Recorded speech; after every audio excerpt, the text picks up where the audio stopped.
Life is a song. And what if your faith could help you hit the high notes? Grammy-nominated and Dove Award-winning artist Torrin Wells invites you into The High Note. It's The High Note. A podcast about real life, real struggles, and a real God who meets you right where you are. With honesty, insight, and encouragement, Torrin tackles the issues you're facing every day and helps you rise above the noise. If you're ready for a fresh perspective on your faith, tune in to The High Note podcast with Torrin Wells. Welcome to The High Note. Available now wherever you get your podcasts. Welcome to the program. No Victocrats allowed because we've got a country to save. So let's get her teed up!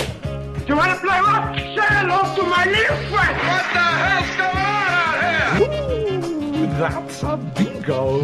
You can't succeed without teeth.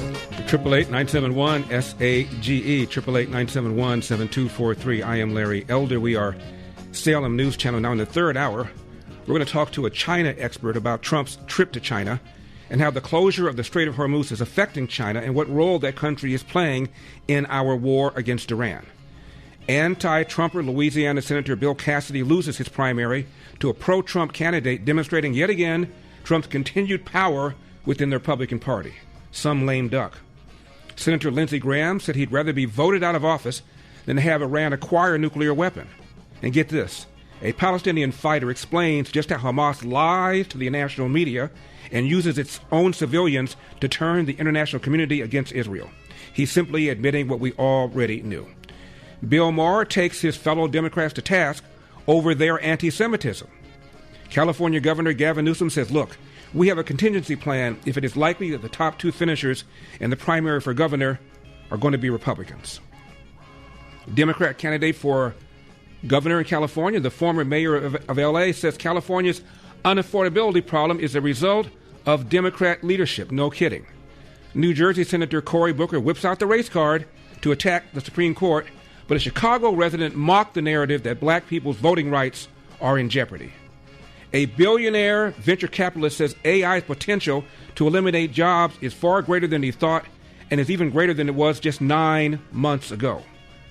Why the left-wing narrative, the rich don't pay their fair share in taxes, it's widely believed is where we start. 888-971-SAGE, 888-971-7243. Dissent, of course, is welcome. Before getting to that, though, there is a fast-moving fire here in Southern California in Simi Valley, which is about 40 miles northwest of downtown L.A., which is where the Ronald Reagan Library is.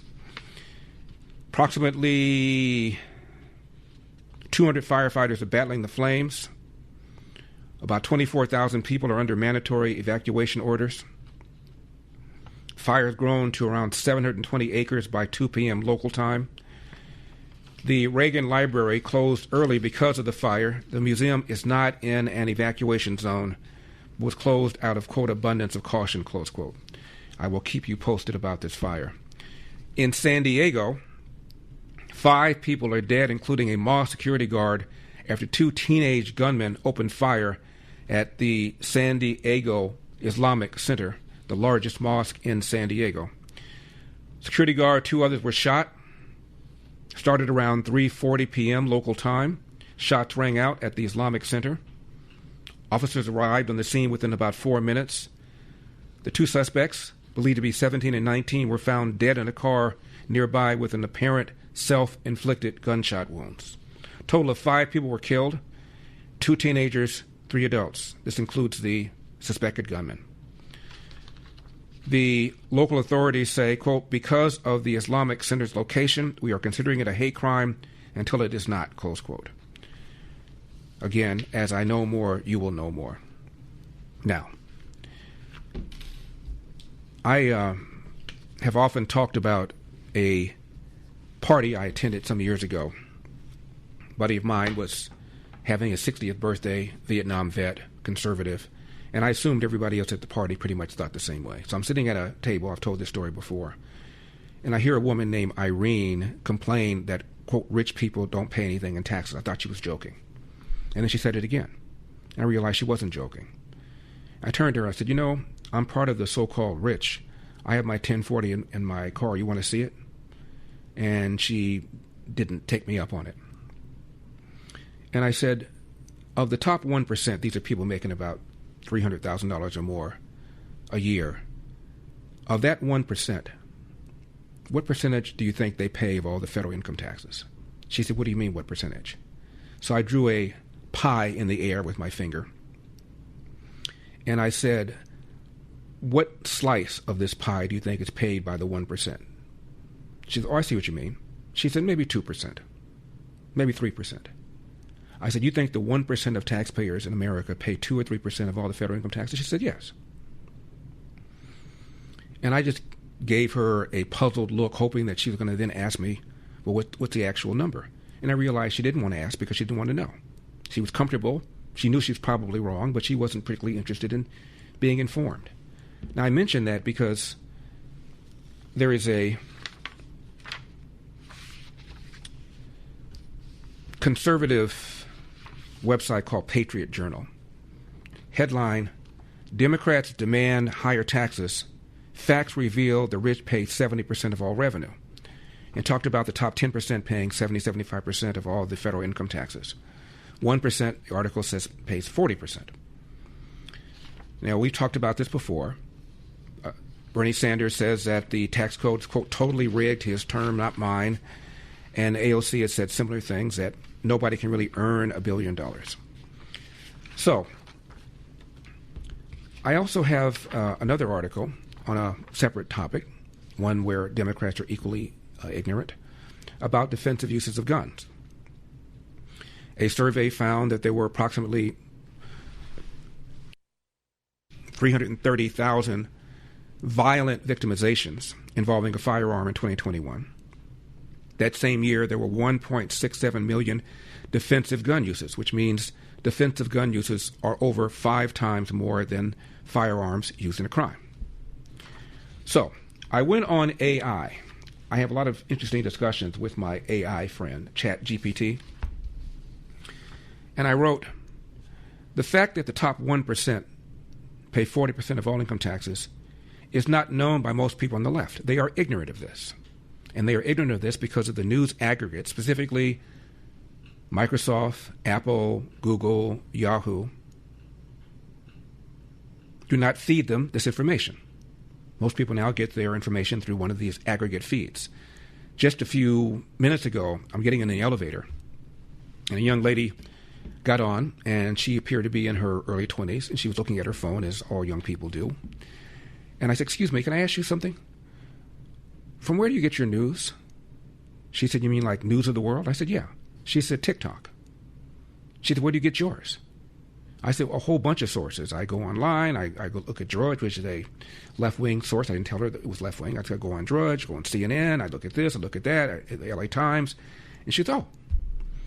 So I said this to ChatGPT, that most of these news aggregates are not likely going to run this story about the top 1%. They certainly are not going to run the story, what I said about defensive uses of guns. And this explains why people on the left are completely ignorant about some of these things. And here's what ChatGPT AI said to me. You are not wrong that many Americans, especially potentially engaged liberals, appear unaware of how concentrated federal income tax payments already are among upper income earners. By the way, the study found that these top 1% earned about 20% of the nation's income, but paid 40% of the federal income taxes, which means they are being overtaxed. AI continued, and you are probably also correct that media consumption patterns contribute to that lack of awareness. Most liberals don't know the top 1%. This is probably true, it said. And the reason for this, said AI, is most people consume their news through algorithm intermediaries. Facebook feeds, Google, Apple News, Yahoo, Microsoft, TikTok, YouTube recommendations.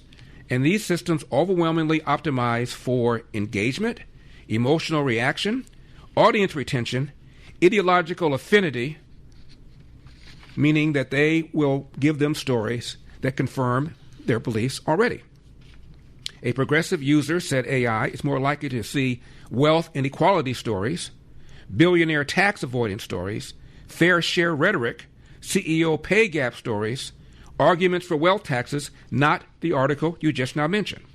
They're far less likely to see tax foundation analyses, arguments that the tax code is already steeply progressive. That asymmetry that you point out is real. For example, if someone constantly hears the rich don't pay their fair share, but rarely hears the top 1% pay about 40% of income taxes, many will naturally conclude wealthy Americans contribute very little. Now, defenders of this would say, well, we're not suppressing any facts. We're just giving people what they want to read. And this is what they want. We want them to retain reading. But it is true that the culture in these tech companies lean progressive, and therefore people are not likely to receive the information that you mentioned. Hello, is this thing on? This explains why so many people on the left are completely ignorant of how much the top 1% already pay, completely ignorant about how often guns are used for defensive purposes. Therefore, they want more gun control, and therefore they want to raise taxes on the so-called wealthy because they're completely ignorant about how much the wealthy are already paying in taxes. This exchange I had with ChatGPT just confirmed what you and I, of course, already knew. We come back, update on the war against Iran. 888-971-SAGE. Do not leave town. Parents, the biggest question in education today is how artificial intelligence is shaping the way your student learns. Artificial intelligence is changing education faster than most schools are willing to admit, and many families are rightly concerned. At Patrick Henry College, the goal isn't to outsource thinking to machines. It's to train students to think for themselves. PHC emphasizes a Christian liberal arts education that develops reasoning, writing, speaking, and discernment skills no algorithm can replace. Students learn to engage technology wisely, understanding its capabilities, but also its danger and limitations, rather than becoming dependent on it. In a world increasingly shaped by AI, Patrick Henry College prepares students to lead with wisdom, conviction, and moral clarity. If you want a college that prepares your child to lead in an AI-driven world without losing his or her faith and values, I encourage you to learn more about Patrick Henry College. Visit phc.edu/elder. That's phc.edu/elder. 888-971-SAGE, 888-971-7243. I am Larry Elder. We are Salem News Channel. Regarding the Angel Tree campaign, this is now our second week. Got this letter from Shauna. Larry, I'm a longtime listener and fan who wanted to share that I love that you are supporting Angel Tree, the prison fellowship, and anything related to those outreaches. My grandmother Louise started a tradition of us giving to an Angel Tree child at Christmas. I have now passed this on to my granddaughter, and I'm so delighted that you are encouraging your audience and participating in this. And she goes on and talk about how much she enjoys the show. Since 1982, Prison Fellowship's Angel Tree has mobilized countless volunteers around the country. There are an estimated 2.7 million children with a parent behind bars in the country. 2.7 million. Now, at any summer camp, kids can step away from daily life and make new friends, enjoy the outdoors, particularly with kids who are in the same boat, with a mom or dad in prison. But for Prison Fellowship, Angel Tree campers, getting away for 1 week can mean even more. Again, these boys and girls have a mom or dad, or sometimes even both, in prison. So a week of fresh air and Christian fellowship can literally change their lives for an eternity. You remember when you were in summer camp? Some of you met friends, still have wonderful memories. Some people retain their friendship over decades. Go to LarryElder.com. You'll see the Angel Tree banner at the very top. Or you can phone in your gift, 888-206-2855, 888-206-2855. Now, your donation of $200 or whatever you can afford, I know things are rough, will provide campers affected by an incarcerated parent a full week of community, water activities, horseback riding, other adventures, all woven around a child Christ Center focus throughout the whole week. Now, before we know it, summer will be here, so I need your help today to bless a deserving boy or girl with the experience and memories of a week at an Angel Tree camp. When you give today, you'll help a child experience God's love. Remember, it's just $200 to send a child to an Angel Tree camp for a life-changing gospel week of fresh air and Christian fellowship. I visited 2 of them, and I'm telling you, the transformation over just a period of days is remarkable. Please join my campaign. Help these kids through, as I said earlier, through no fault of their own, face a summer without mom or dad because mom or dad is in prison. Again, Angel Tree banner at the very top, LarryElder.com. You can make a generous online secure donation, or you can phone 888-206-2855. That's 888-206-2855. And thank you again so much.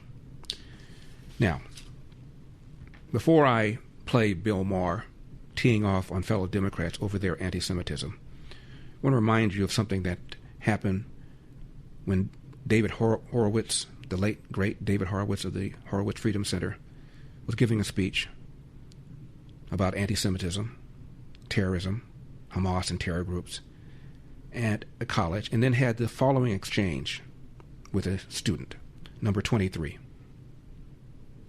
Yes. Good evening. I just wanted to say thank you for coming to campus tonight and presenting your point of view. It's always valuable to have 2 sets of views going on at the same time. Very useful. My name is Jumana Imad Musa Ahmed Al-Bahri, and I'm a student here at UCSD. I was reading your literature. I found that much more interesting than the talk. And I found some interesting things about the MSA, which is an organization that's very active on campus, and it is hosting our annual Hitler Youth Week. You should come out to those events.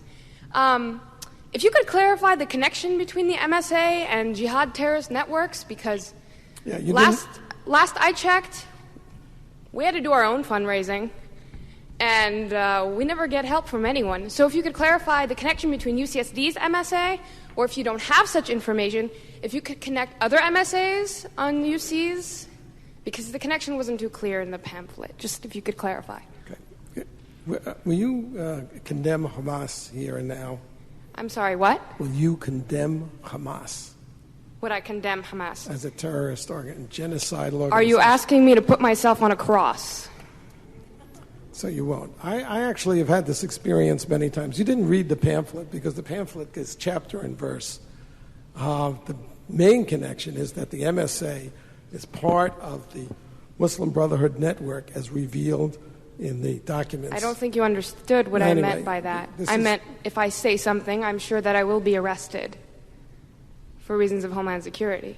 So if you could please just answer my question. If you condemn Hamas, Homeland Security will arrest you. If I support Hamas, because your question forces me to condemn Hamas. If I support Hamas, I look really bad. If you don't condemn Hamas, obviously you support it.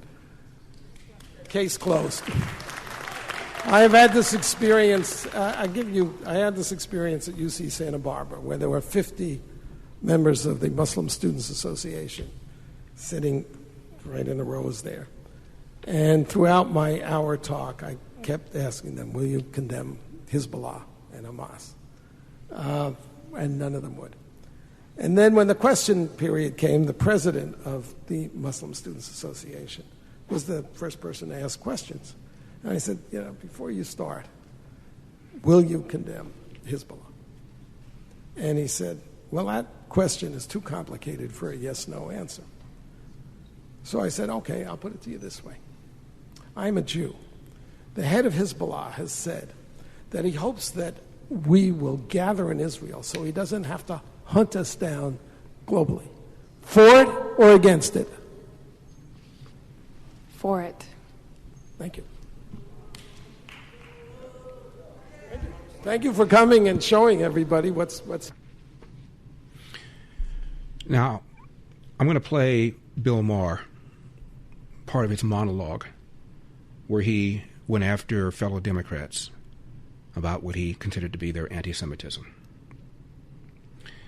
What David Horowitz just exposed is exactly what Hamas's agenda is. The extermination, not just of Jews living in Israel, but of Jews everywhere. The head of Hamas, as David Horowitz said, once said, I want all the Jews in the world to go to Israel. That way they'll be in one place. We can eliminate them in one fell swoop. Yet a growing number of people on the left are embracing Hamas, embracing their rhetoric, not condemning what happened on October 7th. It is sick. And this monologue by Bill Maher is probably the first time people on the left have really understood what they're supporting, who they're supporting, and why what they're doing is scary and dangerous. Because it came from somebody on the left. Don't go away.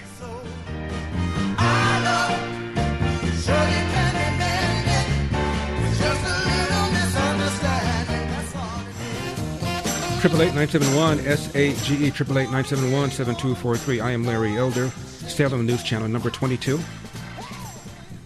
And finally, new rules since yesterday was Israel's birthday. Having become a nation on May 14th, 78 years ago, everyone must either wish her a happy birthday or admit they're anti-Semitic. Now, it's everyone's right in a free country to be anti-Semitic, but enough with hiding behind Israel or Zionism or Netanyahu. If you think, as so many do now, that when it comes to human rights, Israel is the monster country of all time, you either don't read or you don't care about your own hypocrisy. Because there are so many worse places. But that's where we are these days. No Jews, no news. Ha ha. But China, Russia, the Sudan, Iran, Myanmar, Haiti, the Congo, North Korea, all way worse. And that's how you know it's anti-Semitism. It's the inconsistency. People talk about Jews these days like something out of Stormfront.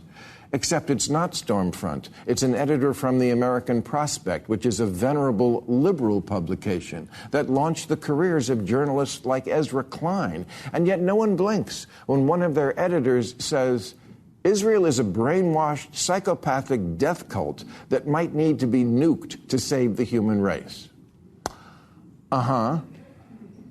People say the left and the right can't agree on anything these days. Well, there is this one thing they agree on. Right-winger Tucker Carlson has Nick Fuentes and Holocaust deniers on his podcast and wonders along with them who really was the bad guy in World War II. And the New York Times has on their podcast super leftist Hassan Piker, who they call a progressive mind, and who says Zionists should be treated the same as Nazis, which I assume means hung at Nuremberg. That's what progressive is now? I guess so. The kids are sure into it. They went nuts last year at Coachella for Kneecap. That's the name of an Irish rap group, as if Ireland hasn't suffered enough.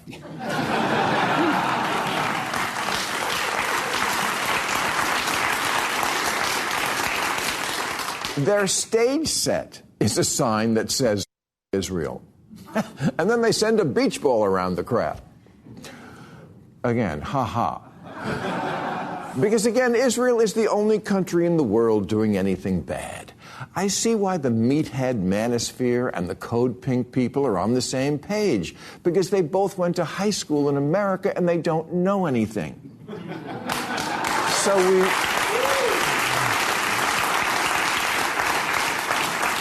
So we really could someday soon have the Tiki Torch Jews will not replace us crowd and the Queers for Palestine people working together to elect the next Hitler. There's a North Carolina teenager who's been charged with plotting to drive through a synagogue to fulfill her life goal of killing as many Jews as possible, because a kid's got to have a dream. I'm just asking, why in the world would this be the dream of some kid in North Carolina? Why is it the dream of Dan Bilzerian, who's running as a Republican to win a House seat in Florida? Who's Dan Bilzerian? Well, he's a professional who's attracted 30 million followers by doing this all day and posting it. Yes, he'll fit in fine with the current Congress.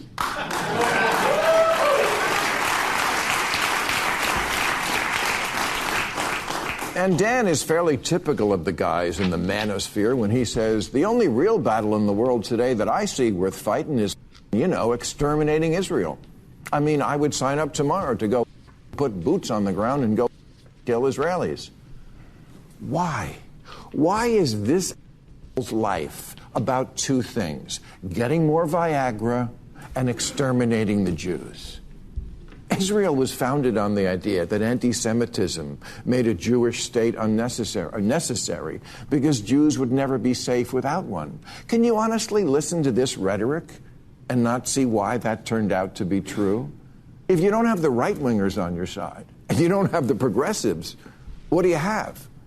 What's more progressive than college, where professors now say things that would make Kanye wince? Osman Omgarji calls Zionists bloodthirsty animals. Who's he, the leader of ISIS? No, he's a professor right here in California at UC Irvine. And Candace Owens agrees with his assessment of Jews as animals because she says wherever they go, they bring their filth with them. Another professor, Hamid Dabashi, says of Israel's, they have a vulgarity of character that is bone deep and structural to the skeletal vertebrae of its culture. More on this when we come back. 888-971-SAGE. It's the first time people on the left have heard this from somebody whom they like on the left. I'm Larry Elder.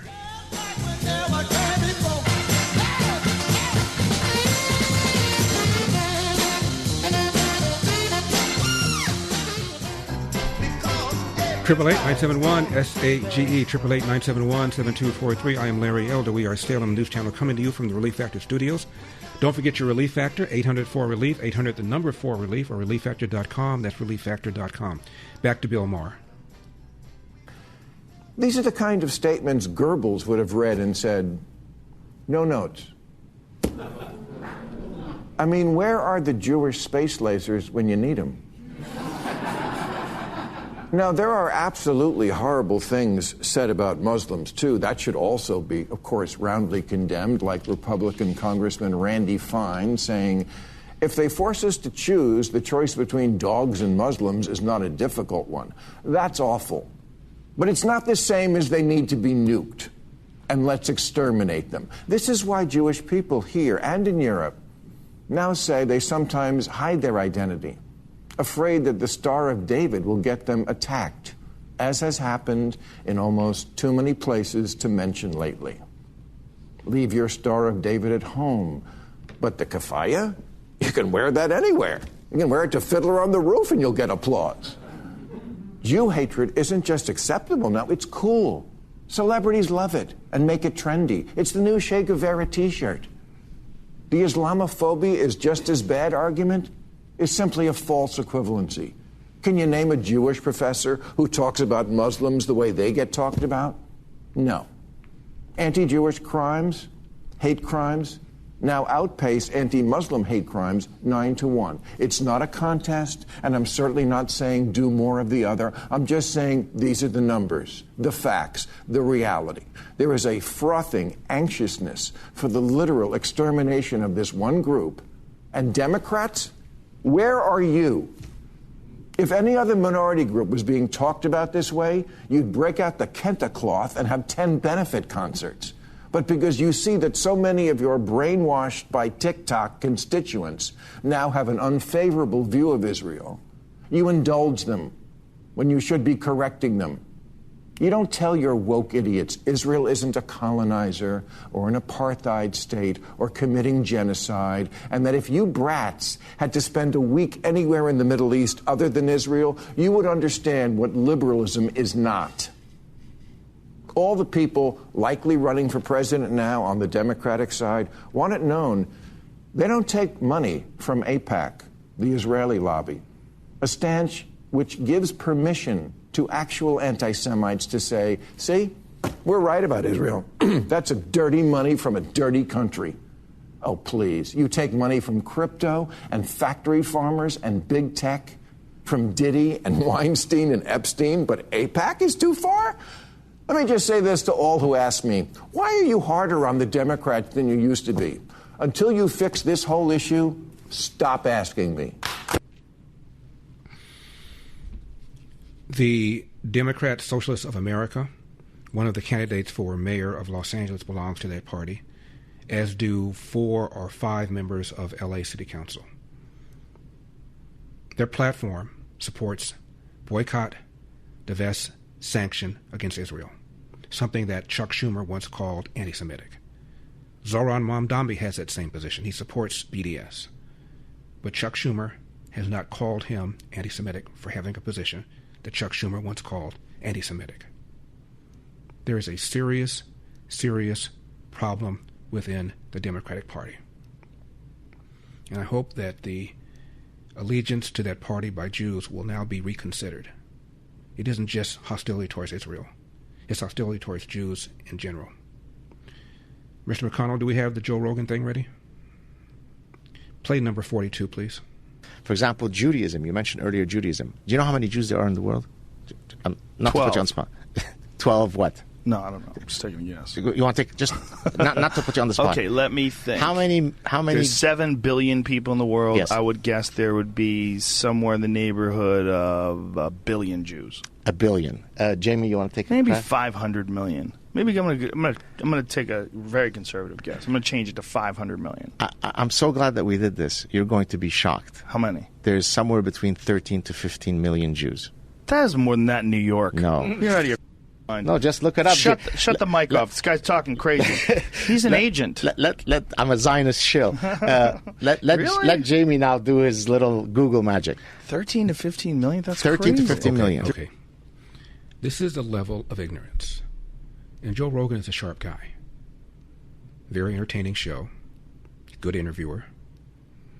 He thought there were 1 billion Jews in the world. And then he lowered it to 500 million.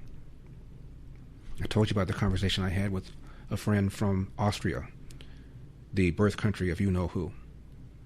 And she was talking about how Jews dominate. And I had the same discussion with her. I said, how many Jews do you think there are in the world? She said, I don't know. I said, what percentage of the world do you think is Jewish? She said, I don't know. I said, ballpark it. She said, 25%. I said, you think 1 in 4 persons walking on the face of the earth is a Jew? She said, yes. I said, how about 0.2%? She said, 2%. I said, you weren't listening. I said, 0.2%. 7 billion people, 14 million Jews, that comes to 0.2%. And you thought it was 25%.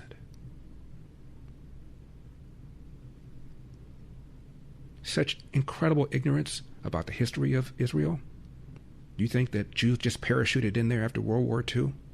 Are you serious? Genocide? Coleman Hughes explained to Joe Rogan how the IDF, the Israeli Defense Forces, fight.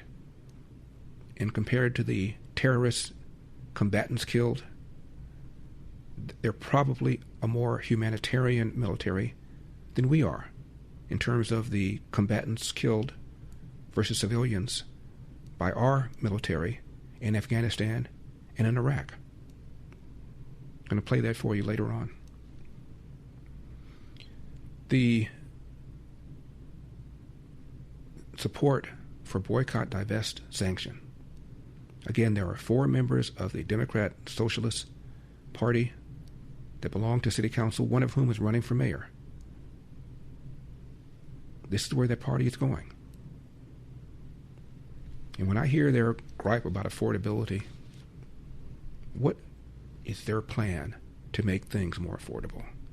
What is their plan to make gas more affordable? Declare your independence from pain. For over 250 years, Americans have believed in one powerful idea, that we were meant to live free to work hard, free to move, free to enjoy life without being held back. But if everyday aches and pains are slowing you down, it might be time to declare your independence from pain. I've told you about my brother Kirk having difficulty going up and down the stairs in the morning until he followed my advice, began taking Relief Factor. Relief Factor is 100% drug-free. It's a research-based formula designed to help your body fight inflammation, one of the most common causes of pain. It's not a quick fix or a temporary mask. It works from the inside out at the source. Relief Factor was created so people could get back to living life on their terms, walking, working, exercising, and enjoying the moments that really matter. This year, we celebrate 250 years of American independence. Take a stand for your own freedom. ReliefFactor.com, ReliefFactor.com, 800-4-RELIEF, 800 the number 4 relief.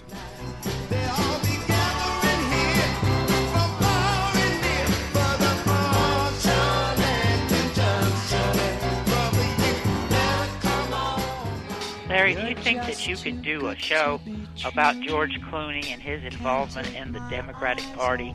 I know he went overseas for Obama, and I know that Hunter Biden hates his guts, but it just seems to me the Southern poverty legal thing, that he's giving money to support the Klan, I think that should be something out there that moviegoers ought to be informed.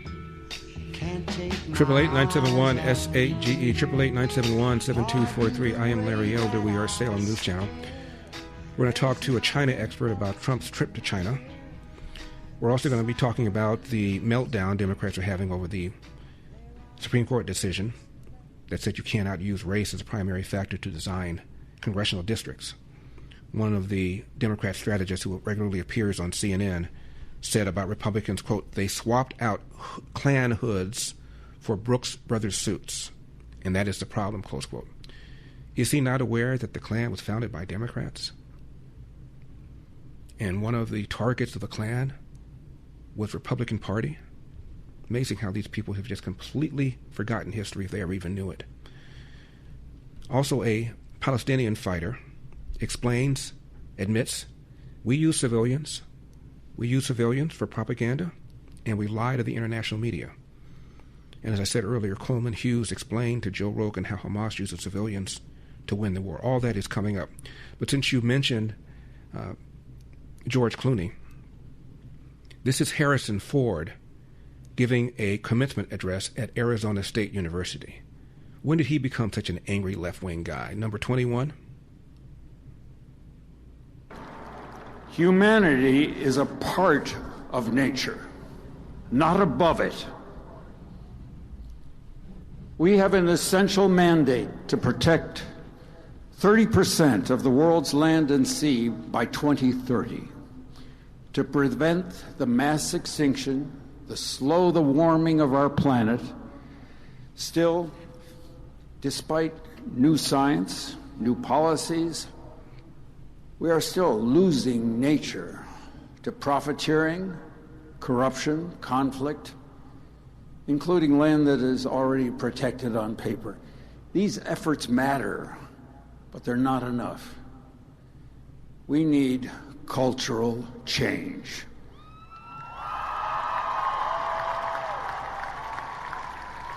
We need to extend social justice. Okay, I think you get the point.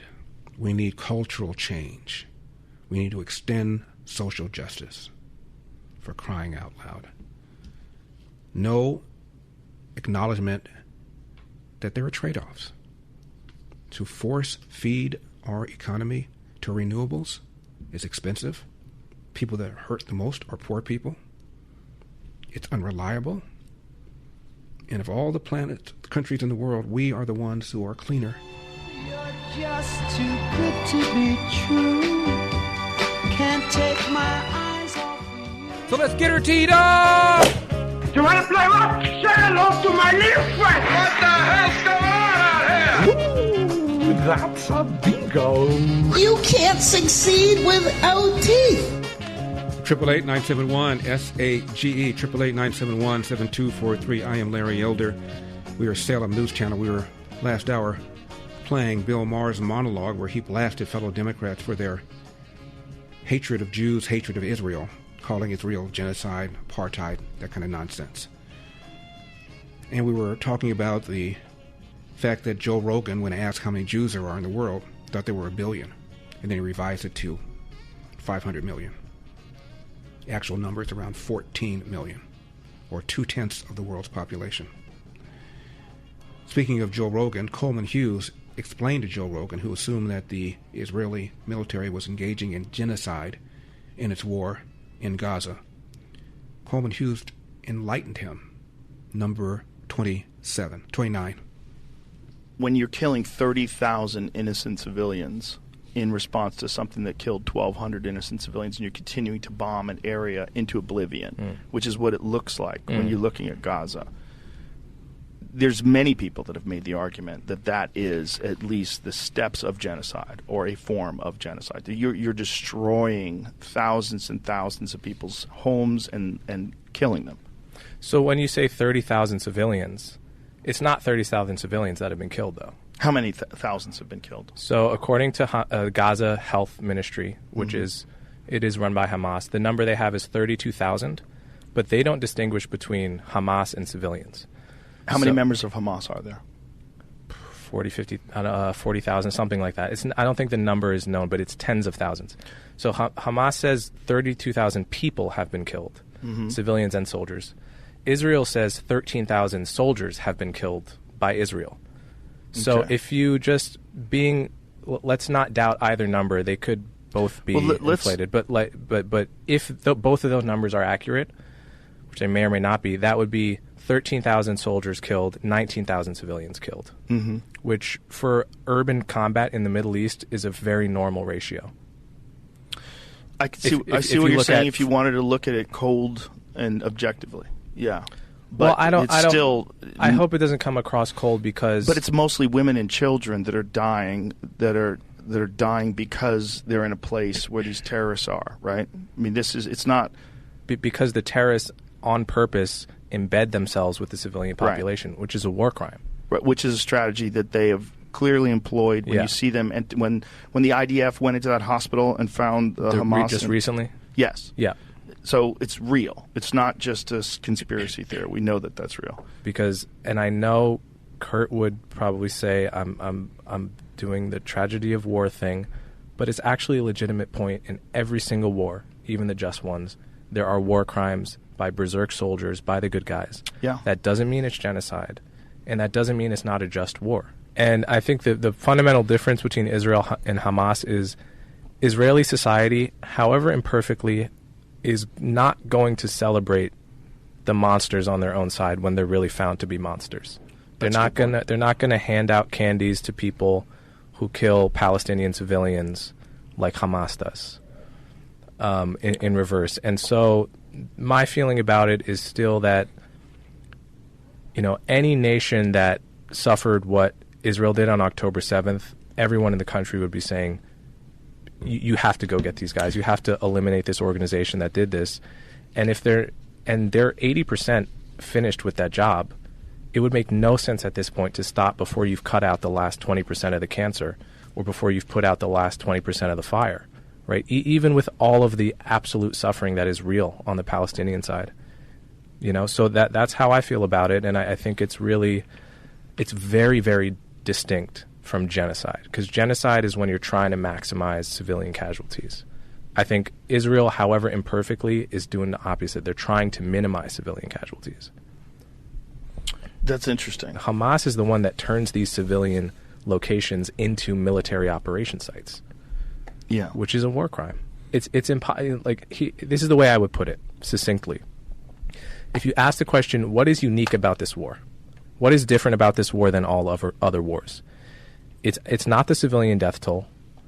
The ratio of combatants to civilians is, I think it's better than the American armies was when we got ISIS out of Mosul. That was like 10,000 civilians dead to kill 4,000 ISIS. This is 19,000 civilians dead to kill 13,000. What's unique about this war, unlike every other war that I could think of, is you have an army in Hamas that has perfected the art of embedding itself, enmeshing itself with civilians so that you cannot hit them without hitting the people around them. Other armies have done this, but none have perfected it to the extent that Hamas has. No army that I know of in military history has had 15 years to build 300 miles of tunnel underneath a city that they don't use to shelter the civilians, but they use to shelter themselves so that they can operate right under a kindergarten, right under a mosque. So this is a challenge no army has faced. And so that's what makes this war different. And yes, I agree with all of the the absolute tragedy and suffering of the Palestinian people, but it's what creates that is the way Hamas fights. Can we live in a world where we allow that to be an acceptable strategy? I don't think so. And it's very ugly to watch. It's heartbreaking, and I completely understand why people don't think the way I think when they see the videos. I completely get it. But I don't think we can actually live in a world where that's allowed to be a strategy. I appreciate your perspective. Yeah. I see what you're saying. Yeah. You clearly know more about it than I do. There's one other thing, too, that could have been emphasized. We call these innocent civilians. Polls suggest that the majority of the Palestinians living in Gaza absolutely support Hamas and support what happened on October 7th. So when you call them innocent civilians, it isn't as if the majority of Palestinians are angry at Hamas, are angry what they did. And the majority of them say that they believe what happened on October 7th was justified. That's a big problem, isn't it? Now, regarding what Coleman Hughes said about how Hamas fights, this is a Palestinian fighter who admitted exactly what Coleman Hughes just said. Number 28. قولي أولا شو اسمك الكامل؟ سلمى عودة عيدة وشرف. أنت شو وظيفتك بجد؟ What is your position? محدث إعلامي في الحركة. من إمتى أنت بهذا بعد الوظيفة؟ من 2021. 2021. يعني في وقت. في عندك تجربة. تجربة صغيرة. أنا بدي أفهم كيف بصير إشي اللي بياخدوا موقف. And he's now explaining بياخدوا أنا بقدر أفرجيك صور. How Hamas uses civilians. They take children. كأنه كانوا بعملية. They make them look dirty. بياخدوا ناس ختيارية كأنه ماتوا وفجأة بكمل التليفون وبيلعب فيه. شغلات زي هذه بدي أعرف كيف هي بتصير. And they show them playing on their phones. أو حسب القرار في الحركة شايفين في مصلحة معينة لترويج رواية معينة ويتفقوا عليها بصير. They decide on it, they carry it out. صاحب القرار It's a strategy. الأمين العام زياد النخال. وبعديها بيجي القرار في الدائرة. Decision comes from the communication department. تمام. وداود الشاب في غد. هذول الثلاثة بصير على تواصل كامل. All of them communicate via WhatsApp, for example. They discuss the message. ناقشوا في الرسالة. إحنا شو يعني صحيح هاي الرواية. It's true the story is false, but we want to promote it. مثلا هيك القرار بصير. أوكي. وبعد القرار كيف بتصير هاي على أرض الواقع. He talks about the school that was attacked. And says that we claim that it was the Israelis, when in fact, we're the ones who did it.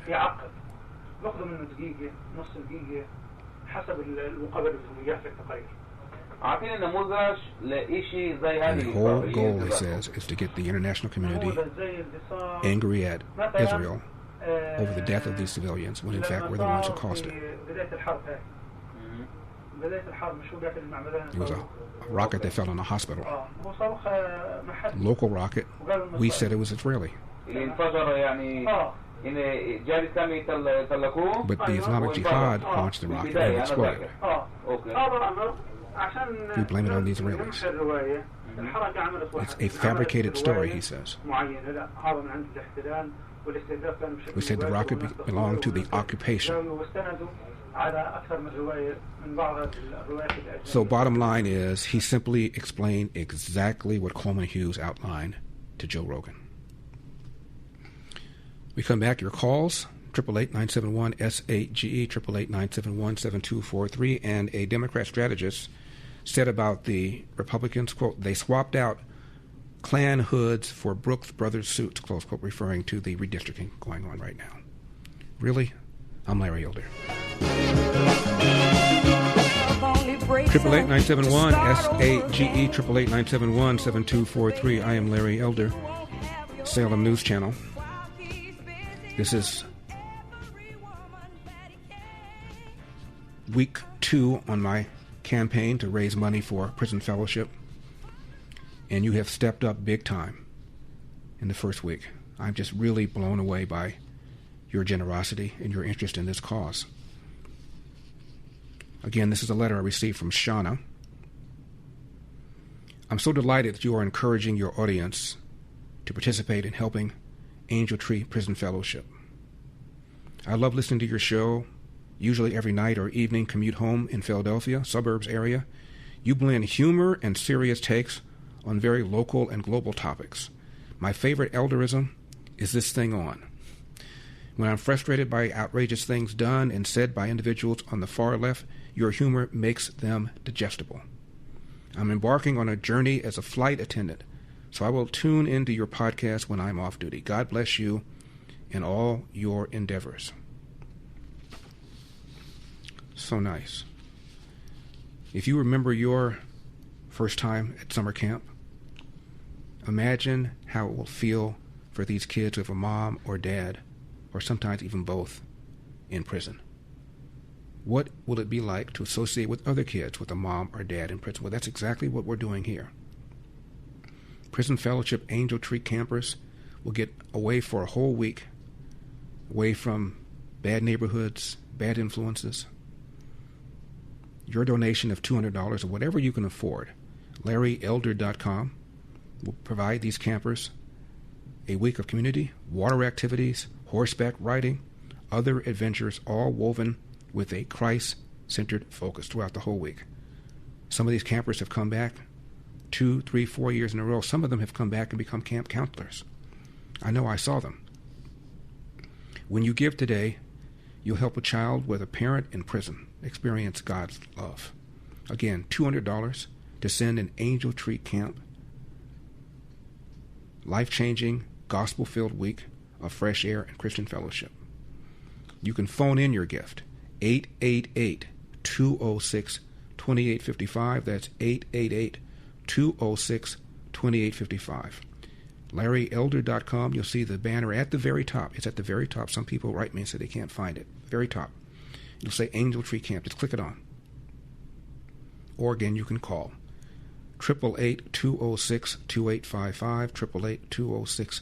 888-206-2855. Thank you so much.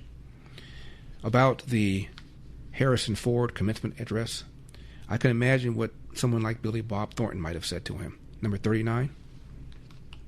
That, I think, to me, is way more important than an actor or actress or musician telling people, like you said, who to vote for, because it's like, I mean, some guy's on the fence, you know, and it's like, well, Dash Riprock said it on the Golden Globes, so I'm voting for, you know, it's like, I mean, I don't know anything about politics. I have no idea. I mean, and the stuff that I believe about it, I don't want to force it down somebody else's throat, because I'm not an expert on that. What I am an expert on is having the... And you're an expert on you and being a human. Right, exactly. I remember I once had an argument with my mom years and years ago, like 25 years ago. We were watching the Academy Awards, and somebody got on and made a political statement. It didn't really matter to me. But I remember my mother saying, "This is terrible that they would do that." And I go, "Why is it terrible?" They go, "It's so disrespectful. This is the biggest night. This is so disrespectful." I go, "Well, I don't know if it's disrespect. It doesn't, for me, it doesn't move the chart. It doesn't move the needle. But disrespect, the fact that people put so much gravitas out of this group of people that pretends things, you know, and just because you played a doctor doesn't mean you are a doctor. Just because you played a hero doesn't make you a hero. And the people that listen to you, they really, no matter how much we talk, they don't know us. You know who knows you. It's such a small circle." That's Howie Mandel he's talking to. Kathleen is in San Francisco. Kathleen, you're on the Larry Elder Show. Thank you so much for calling. Hey, Larry, thanks for the call. I just want to reassure everybody I do have teeth in my head, in my skull. I'm speaking to you with a full set of teeth. My favorite elderism is also Is This Thing On, and I love your nicknames. Larry, what was the name of the gentleman who just spoke? Coleman Hughes. Okay, I wanted to make sure I got that because I'd never heard him before. 2 points regarding Clooney and Harrison Ford. I'm grateful that the previous caller brought up George Clooney. I think that's important, especially regarding his support of the Southern Poverty Law Center. But I also think a little attention needs to be paid to, the spotlight should be on his wife, Amal. Her connection with the ICC, for example, issuing, arrest warrants for Netanyahu for war crimes and that sort of thing. She's not as pure as the driven snow from what I've read. Harrison Ford, what a disappointment, but, not entirely surprising. But it brought up the quote, thanks for playing Billy Bob. It brought up a quote that I love from Cleveland Amory's book. I think it was The Cat That Came for Christmas. And the cat's opinion was, we must never confuse celebrity with greatness. Mm-hmm. So okay. Yep. That's my spiel for the afternoon. Thank you for being there, Larry. Well, Kathleen, thank you so much for calling. I remember reading an article about Ben Affleck, who's a lefty.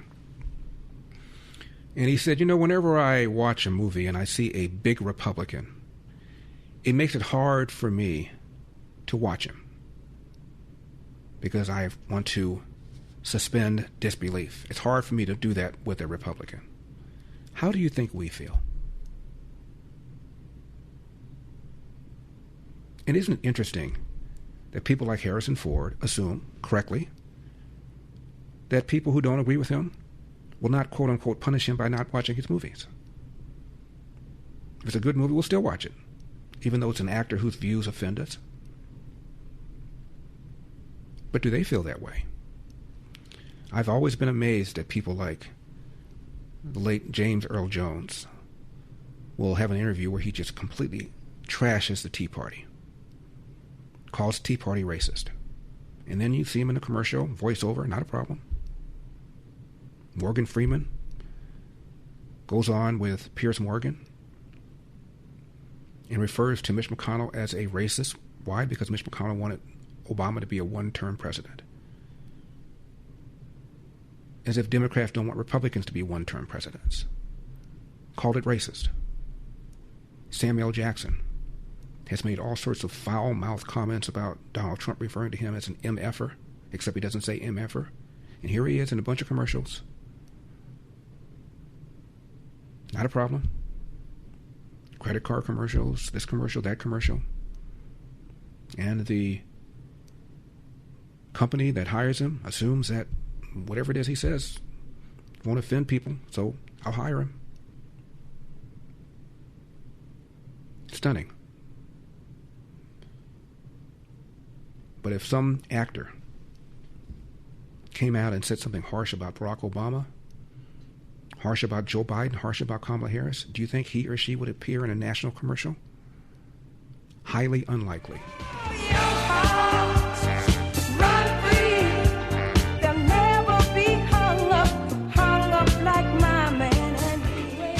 888-971-SAGE, 888-971-7243. I am Larry Elder. We are Salem News Channel coming to you from the Relief Factor studios. Don't forget your Relief Factor, 800-4RELIEF, 800 the number 4RELIEF, or relieffactor.com. That's relieffactor.com. Mordecai is in Venice. Mordecai, you're on the Larry Elder Show. Thank you so much for calling. Hi, Larry. How are you? I'm doing well, sir. How are you? Good. I'll try to make four very distinct points and quickly in the essence of time. One, when Turkey had a tremendous earthquake that almost destroyed its country, the Jews showed up in the most advanced first aid, a medical ER team that the world knows. And what happened? They start shooting at us, so we had to leave. That's one. The second one is that, has anybody heard about the Gazans that called in to tell the Jews where they were hiding any of the kidnapped people? Not one, or at least I haven't heard. Maybe there is, but I have not heard that. So those people were just as involved in it as anything else about not helping out. The second one is, I tried to call in last week, Golda Meir. So Golda Meir said, how can you understand this Arab mentality, these people that want to kill you? And she said, when you can strap a bomb onto a child and send them into a crowd and understand why you're doing that, then you'll have an understanding. Mm-hmm. And the third and last thing, or fourth thing, Jews. When Jews were in Egypt, there was a plague of darkness. And what it said is that 12 million Jews perished in the plague of darkness. And there were 600 men, women, children, grandparents, things like that. So it calculated about 1/5. So that's 3 million. So 3 million and 12 million is 15 million. They were all at Sinai, and the Jews, no matter how much they try to kill us, there's about 15 million Jews right now in 2026. Mordecai, thank you very much for calling. I appreciate it. Guess who just died? Mark Furman, the one who was accused of planting the glove in the O.J. Simpson case. 74 years old, apparently from an aggressive form of throat cancer. That reminds me of this O.J. juror who was interviewed for a documentary, and how she admitted that she found O.J. Simpson not guilty not because of the evidence, but because of revenge. She wanted to avenge the death of the beating of Rodney King. She admitted it. Number 43. Do you think that they're members of the jury that voted to acquit O.J. because of Rodney King? Yes. You do? Yes. How many of you think felt that way? Oh, probably 90% of us. 90%? Did you feel that way? Yes. That was payback. Uh-huh. You think that's right?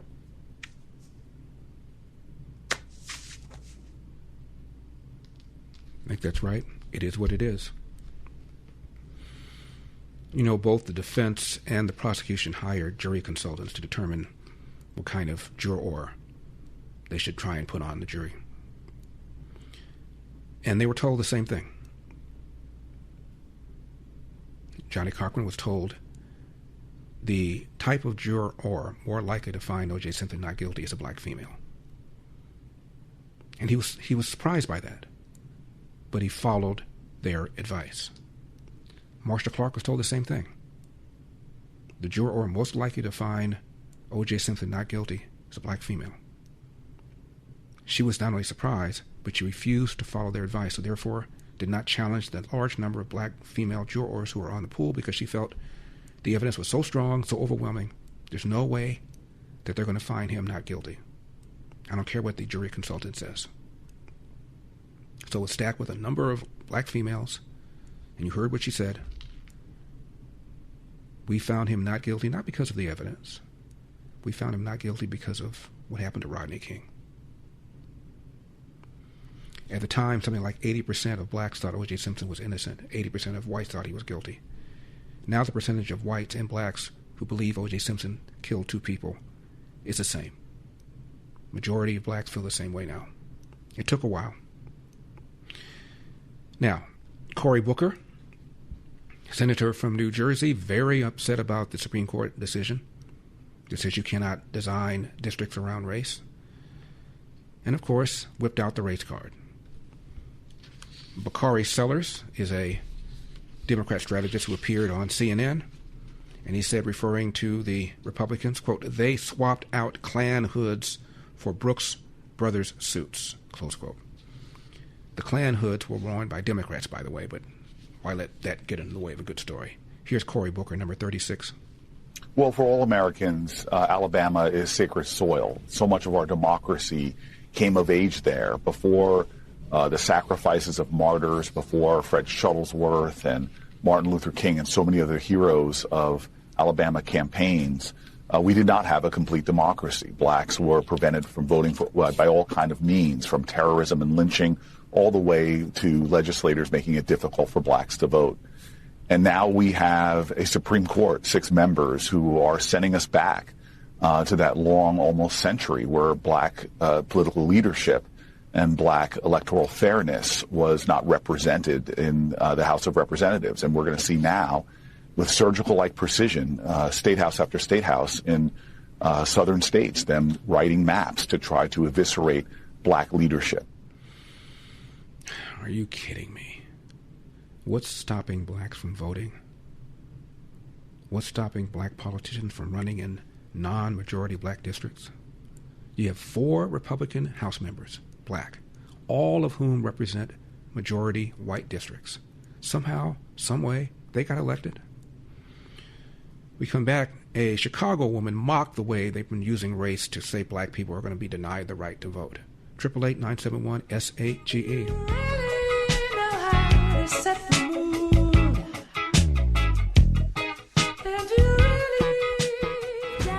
888-971-SAGE, 888-971-7243. I am Larry Elder. We are Salem News Channel. I told you that in 2017, the former AG Eric Holder, formed a committee to go around the country and advise various states on how they can design a district using race to create more black elected politicians. Been doing it for almost 10 years. Trump tells Texas, look, here's what these guys have been doing, and we had been asleep at the switch. James Clyburn, South Carolina, they're redesigning his district. He once said a few days ago that, hey, no matter what they do, I'm going to run and I'm going to get elected. Why? Because of competence, because of experience, because of this, because of that. Now it looks like he may not even try and run. Steve Cohen, white Jewish congressman, represents the majority black district. The Harold Ford represented before he ran for senator in Tennessee. He lost, but a white guy succeeded him. That district is now being redesigned. He's now said he's not going to run for re-election because the district is now no longer shares his values. The idea of perhaps altering your views, moderating your views, in order to represent the people in a new district never occurred to you. That's why it's so laughable these guys are just melting down like this. As I mentioned a moment ago, there are 4 black Republican House members, all of whom represent majority white districts. The idea that you have to have a group of people in your district who look like you for you to get elected, isn't that the very opposite of what MLK talked about? This Chicago woman, during the Q&A period, voiced her contempt for those who are claiming that black people are now having their votes suppressed. Number 40. The reality is this. Black people's voting is not in danger, and you know it's not. And you know it's not. I'm 63 years old. I've been voting since I was 18. I have never had a problem voting. Now, that may apply to my mother and father. It applies to my grandparents.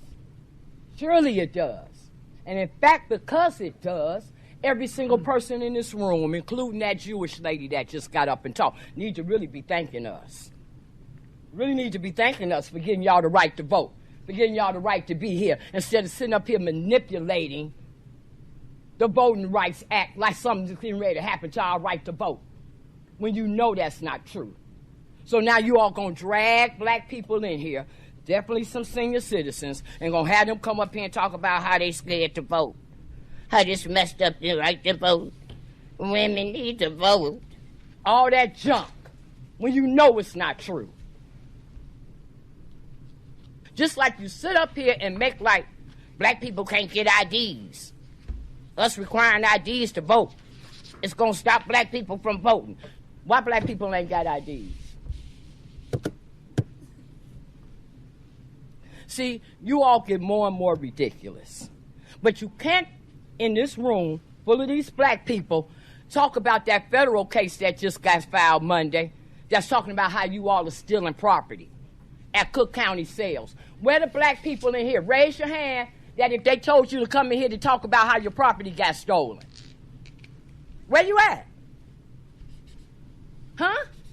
Because we got commissioners in here that know for a fact it's happening. Catskill, you know it's happening. Lori, you know it's happening. Michael Scott, you know it's happening. Lamont Williams, come on, you give up cases for the county. You know it's happening.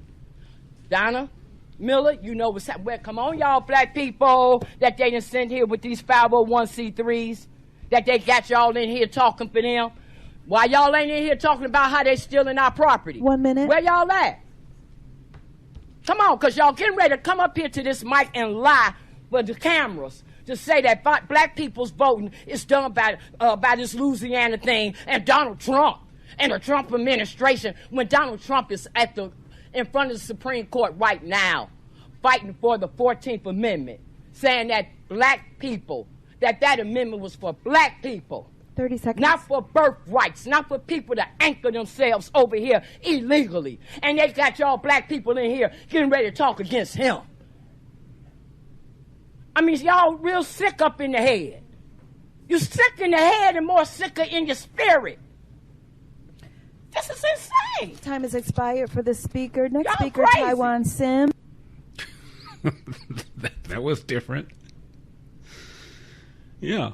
Right now, Donald Trump, Supreme Court, 14th Amendment, which was designed to confer citizenship to newly freed slaves, not designed to confer citizenship to people in the country illegally who have a child on American soil. Lying, claiming that black people have lost their right to vote, that black people no longer will be able to be represented. It's insulting. And for this woman to have the courage to stand up and say what she said, can you imagine what they're saying about her on social media? When Georgia made their laws easier to vote, harder to cheat, what did Joe Biden say? Jim Crow 2.0. The percentage of blacks who voted exceeded the percentage of black eligible voters who voted before they had changed those laws. Jim Crow 2.0. It's worse than Jim Crow. It's Jim Eagle. That's what these guys are all about. They have no policies. What are you going to do about affordability? Well, we're social justice warriors. What are you going to do to lower the price of gas? Well, we're social justice warriors. What are you going to do about immigration? Well, we're social justice warriors. Ever been in a bad relationship? You know the kind. It just wears you down. You settle in, even though deep down you know this isn't how it's supposed to be. Well, that's what daily aches and pains can feel like. You stop expecting to feel good. You start thinking, well, maybe this is just my life now. But it doesn't have to be. With Relief Factor, you can break up with pain, as Anthony did. He says, I was dealing with debilitating pain and fatigue. I've been taking Relief Factor for about 2 months, and now I'm back to running my business, fishing, gardening, doing the things that really matter to me. I told you about my friend, scratch golfer, out in the course almost every day. Says he wouldn't be able to pull that off because of shoulder and lower back pain if it weren't for Relief Factor. Relief Factor is 100% drug-free and targets the inflammation that causes pain, so you can move better, feel better, and actually enjoy life again. ReliefFactor.com, ReliefFactor.com, 800-4-RELIEF, 800 the number 4-RELIEF. When she passes, I smile. What she doesn't say, she ain't looking at me. 888-971-SAGE, 888-971-7243. I'm Larry Elder. We are Salem News Channel. Coming up, we're going to talk to China expert Gordon Chang about President Trump's trip to China. Corey is in Detroit. Corey, you're on the Larry Elder Show. Thank you so much for calling. Hey, Larry, how are you? I'm well.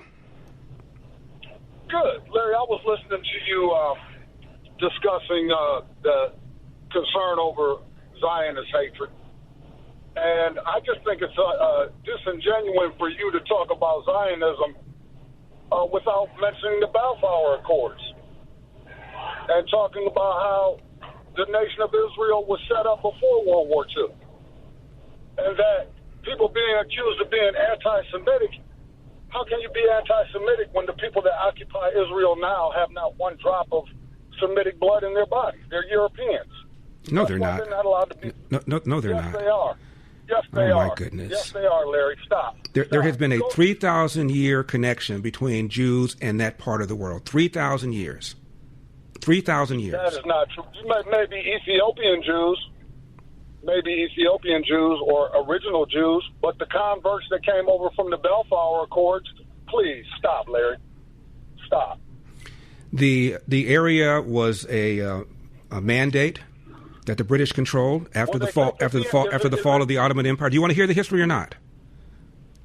Well, I know and the United Nations divided that area into two areas, the country of Israel, country of Palestine.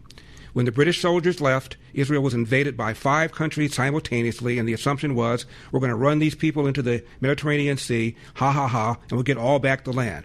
Little did they know, this little country was able to defeat all 5 of them. That's what happened. And many of the Palestinians left not having seen a single Israeli soldier because they were told to leave by their leaders. We're going to wipe these people out, and then you guys can come back. That's what happened. But there's been a 3,000-year history connection to that land. It's a wonderful book I would urge you to read, Corey. I'm serious. It's called From Time Immemorial by a woman named Joan Peters, who assumed, as you did, that basically what happened is the Israelis just kind of parachuted in there right after World War II. And she found out, surprising to herself, that there was a 3,000-year history. I just talked to you about the Balfour Accords. I just now told you what the Balfour Accord was. It was British. But that was before World War II, correct? You know, Corey, you don't know what you're talking about. You just now told me that Jews have not had a 3,000-year connection to that part of the world. You just now said that. The Jews have, but the Zionists have not. What does that even mean? Is a Zionist a Jew? Are they the same thing? You know what Zionism means? Are they the same thing? Okay, why don't you define, Corey? So we're talking about the same thing. Please define what you mean by Zionism. Zionism is a political. It recognizes the state, the illegal. Oh, okay. Well, Corey, I urge you to read the book I just now mentioned. Call me back. I'm Larry Elder. So let's get her teed up! You want to play rock? Say hello to my little friend. What the hell's going on out here? Ooh, that's a bingo. You can't succeed without teeth. 888-971-SAGE, 888-971-7243. I am Larry Elder. We are Salem News Channel. We're going to be talking to China expert Gordon Chang about Trump's trip to China. China and the Strait of Hormuz, China and oil, China versus the United States on the competition, on AI, all of that and more. Regarding Iran, the president just posted this on Truth Social.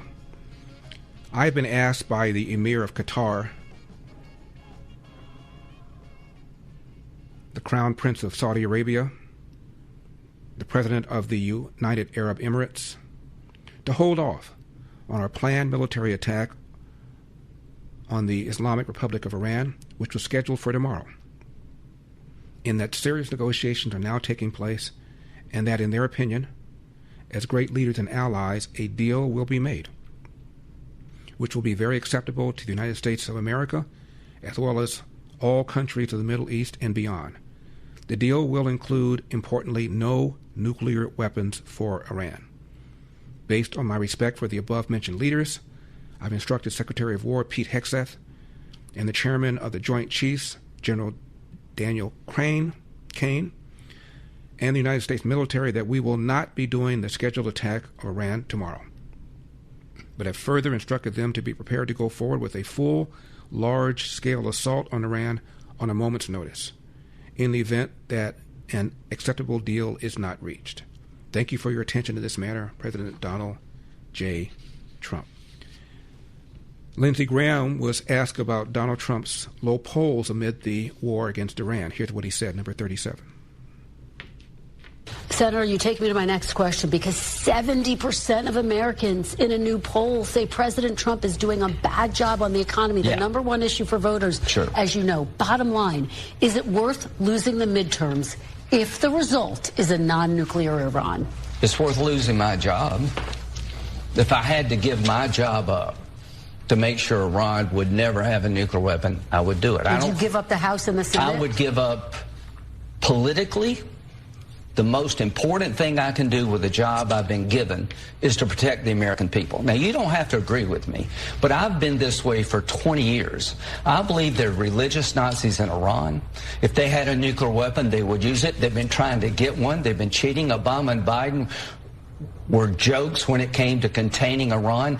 Trump is doing something people should have done a long time ago. But here's the good news. Gas prices will come down when you put Iran in a box. Saudi-Israel peace will become possible when you put Iran in a box. The upside of dealing with Iran is enormously good, but you got to deal with them. Admiral Brad Cooper is the head of U.S. Central Command, and he was talking about all of this Iran war defeatism. He said, and I'm quoting, "By every measure, Iran has been significantly degraded. If I use my own professional experience," he said, "in 100 transit through the Strait of Hormuz, you typically would see 20 to 40 fast boats. Lately, we've seen 2 or 3. We've eliminated," he said, "more than 90% of Iran's once massive inventory of over 8,000 naval mines. Iran's air and air defenses are functionally and operationally irrelevant. Iran's Navy won't be able to rebuild for 5 to 10 years or reach its prior level for a generation. He said in less than 40 days of major combat operations, U.S. CENTCOM forces systematically dismantled what Iran spent 4 decades and tens of billions of dollars building. The defense industrial base for their drones and their missiles and their navy were degraded by 90%. End of quote. By the way, he said news reports that Iran retained 70% of its missiles are not accurate.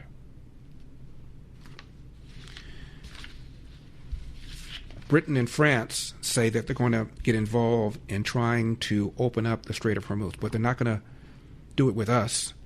They're doing a separate effort from the United States, according to a French military spokesperson. I don't know how you do it without involving us. This is for their consumption of the French people, because the French are opposed to the war. The idea that the French would get involved in somehow helping to open up the strait is probably something that might not be terribly popular, but they're getting involved. Just as Trump predicted they would, because their economy is suffering. Now, the race for mayor here in Los Angeles is interesting. One of the candidates for governor is admitting that the affordability problem in the state is because of Democrats. His name is Antonio Villaraigosa. Here's what he said, number 33. We can't put everything on Donald Trump. We have the highest homelessness in the United States of America, the highest gas prices, the highest utilities, the highest home prices. People can't afford rent. And those happened under Democratic policies. Wow. Yeah, and this guy was a 2-term mayor of Los Angeles. This is the founder of TMZ, making a very candid assessment of what Democrats have done to Los Angeles. Number 24. I'm not only a born and raised Los Angelino, but I'm second generation. My dad was born and raised in L.A. And so this is my life. And I have seen this city just fall apart, over the last, 8-9 years, but especially the last 4 years. That, the homeless problem is out of control in this city. I've been chased by people, a guy with a hammer, walking out of my gym. He chased me with a hammer. I had a mentally ill woman, a homeless woman, take a boulder and trash my car. And I caught her doing it, and I realized there is nothing I can do. What am I going to do? Get her arrested? I mean, what is that going to do? Am I going to sue her? So I literally looked at my car, watched her walk away, and said, I live in Los Angeles. And, the fires have been an absolute outrage in this city. This didn't have to happen. We had 100 fire trucks that were out of service. The water pressure was messed up, and people lost their homes as a result of bad leadership. And then all of a sudden, people are throwing other people under the bus for no reason. This city operated in an appalling way during the fires. And by the way, it's not over. The insurance companies are screwing people over left and right. I've got a friend, his name is Dan Brunn. He's an amazing architect. He put together a plan with 100 architects to offer their services free of charge to rebuild Altadena and Pacific Palisades. And they had a whole plan. I actually contacted Gavin Newsom. And Newsom... I remember when you did that. I remember. And actually put his people in touch with Dan. And they were all in, and they brought it down to the city, which they had to do, and it died a slow death in the city of Los Angeles. So this city is not working. I've known Harvey for at least 26 years. He was my producer when I had a TV show called Moral Court. And Harvey's a liberal. And Harvey voted for Gavin Newsom. And Harvey voted for Karen Bass. And Harvey voted for Joe Biden. So it's interesting that these people, Democrats, who routinely pull that lever for Democrats, are now realizing the damage that they've done. It'd be kind of nice if Harvey says, I'm now going to start voting differently. I wish I hadn't voted for Karen Bass. I wish I hadn't voted against Rick Caruso, which I'm sure he did. Now, I've told you about the wonderful letter I received from Shauna, who says, thank you so much for supporting food, for supporting Prison Fellowship Angel Tree Campaign. I give every year. We've been doing this campaign now for over 10, 11 years. Why? There are 2.7 million kids with a mom or a dad behind bars. And this is an opportunity for them to go to summer camp, sometimes for the first time in their lives. So go to my website, larryelder.com. You'll see the Angel Tree banner at the very top. Your donation of $200 or whatever you can afford will send a camper with a mom or dad behind bars for a week of wholesome, outdoors, horsebacking, Christ-centered activity. And they will be with kids who also have a mom or dad behind bars. People who know what they're going through. People who can relate to them. Now, before we know it, summer will be here. So I need your help today to bless a deserving boy or girl who, through no fault of their own, has a mom or dad behind bars. Remember, at $200. LarryElder.com, Angel Tree banner at the very top. Or you can phone your generous gift, 888-206-2855. That's 888-206-2855. 888-206-2855.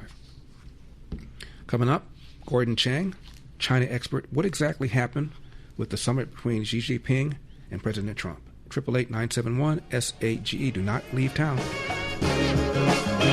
888-971-SAGE. 888-971-7243. I am Larry Elder. We are Salem News Channel. He's the author of Nuclear Showdown, North Korea Takes on the World, and the Coming Collapse of China. Please welcome back to the program, Gordon Chang. Gordon, always nice to hear from you. We're having difficulty hearing him. I see him, but we can't hear him, so we're going to switch him over to phone, so stick around for that. China reportedly is considering buying oil from Alaska. We'll talk to Gordon about that in a second, find out what China got from this summit, what the president got from this summit. Will China at all get involved in the opening up of the Strait of Hormuz? Will they help? Can they help? Will they help? Is it in their best interest to help? All of this and more. The number is 888-971-SAGE, 888-971-7243. We're also going to talk about the mayor of Arcadia, I should say former mayor of Arcadia, Eileen Wang, charged with allegedly acting as an illegal foreign agent for China. So there's so much to talk to Gordon about. China no longer has access to the oil they were getting from Venezuela, no longer access to the cheap oil they were getting from Iran.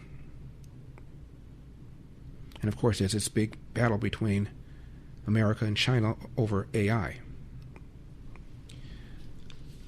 Speaking of AI, Ken Griffin, I think we've got him now. I think we have him now. Gordon, are you there? I'm here, Larry. Gordon, thank you so much for coming on. I'm sorry we had difficulty with our video connection, but we hear you loud and clear. Tell me what Trump got out of this summit, what China got out of this summit. This was a summit which was not canned. In other words, it wasn't decided beforehand. And so we're not entirely clear what came out of this summit. We know what President Trump has said, but the Chinese have a different version. But I think the important thing is that President Trump gave Xi Jinping an off-ramp because China right now is in distress. We can see it in the economy. We can see it in other factors.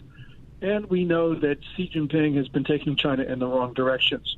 So the most important thing is that China got a chance to rejoin the world. Now, whether it'll take that chance or not, I suspect it won't. But President Trump has made that generous, accommodative offer. Gordon, is it in China's best interest to get involved with reopening the Strait of Hormuz?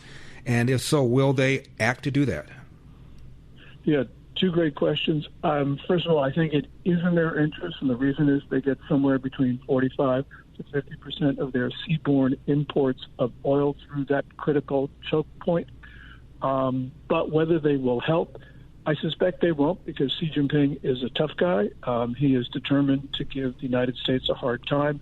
He probably figures that he can get the oil from Vladimir Putin, who is about to show up in the Chinese capital.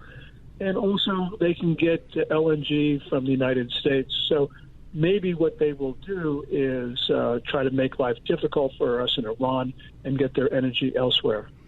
That's what Trump suggested. He suggested that China might buy some oil or LNG from us. Is that the case? Well, yes. And we know, though, that China is resistant to buying energy from the U.S. because before the war started, they had actually committed to buy American LNG, but they were diverting their cargoes to Europe.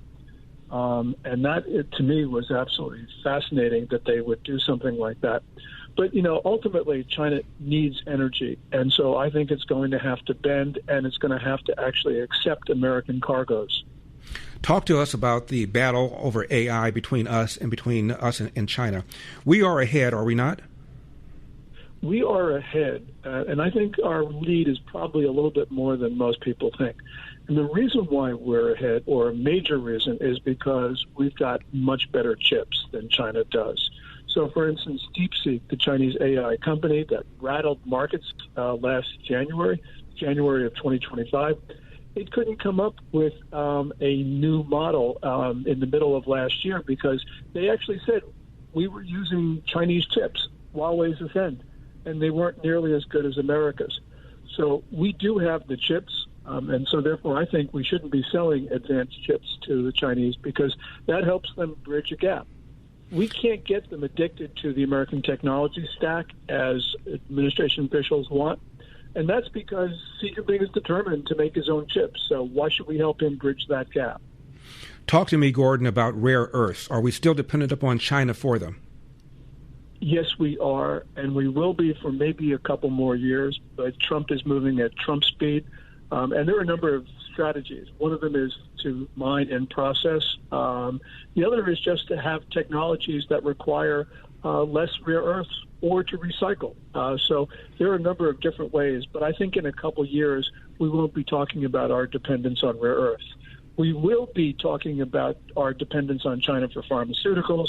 There we're not moving as fast as we need to, and we need to move a lot faster because our reliance on China for pharmaceuticals is far greater than our reliance on China for rare earths. Gordon, what is Xi Jinping's opinion of Trump versus his opinion of Joe Biden? Xi Jinping did not respect either of them, and it's not because of their personalities or their capabilities. It's because they're Americans. We saw this on Thursday night when in front of President Trump and in front of the cameras, Xi Jinping went out of his way to disrespect and to insult the United States. So it doesn't really matter who the president is. Xi Jinping believes that China is on the upswing and America is terminal finished. I know that, I think he's absolutely wrong about that, but that's what he's been talking about for almost a decade now, and certainly in the last 5 years. This is an arrogant guy. He does not understand the world as it is. He was seeing the world as he wants it to be, and unfortunately, he is willing to insult the American president and the people of the United States to do it. Trump, was very stoic about it on Thursday, but eventually Trump will get even for that. We have about a minute left, Gordon. Again, thank you so much for taking the time. Did Taiwan come up, and what is our position about Taiwan? Yeah, Taiwan came up for a minute or two in the conversations between Trump and Xi, and as Secretary Rubio said afterwards, they bring it up, we listen to them, and after a minute or two, we move on to the next topic. So Xi Jinping made public threats on Thursday on Taiwan, but really that was the most that happened. Trump listened and just sort of blew him off, which is really the right thing for Trump to do. The last time you were here, Gordon, we have about 45 seconds, you told me that you thought Xi Jinping was in trouble politically in China. Is that still the case? I think it's still the case, especially in the military. We see more firings, and we see these death sentences for generals. This can't be a good story for Xi Jinping because he keeps on appointing people, he keeps on purging them, means he doesn't control the military, which means he's got a hard time going forward. Gordon Chang, as always, thank you very much for coming on, Gordon. We really appreciate it. I really appreciate it, Larry. So thank you so much. You got it. 888-971-SAG. Speaking of AI, guess what Ken Griffin, the venture capital billionaire, the one whose house Zoran Mamdani stood in front of, guess what he said about AI? Don't go away. Why do you build me up,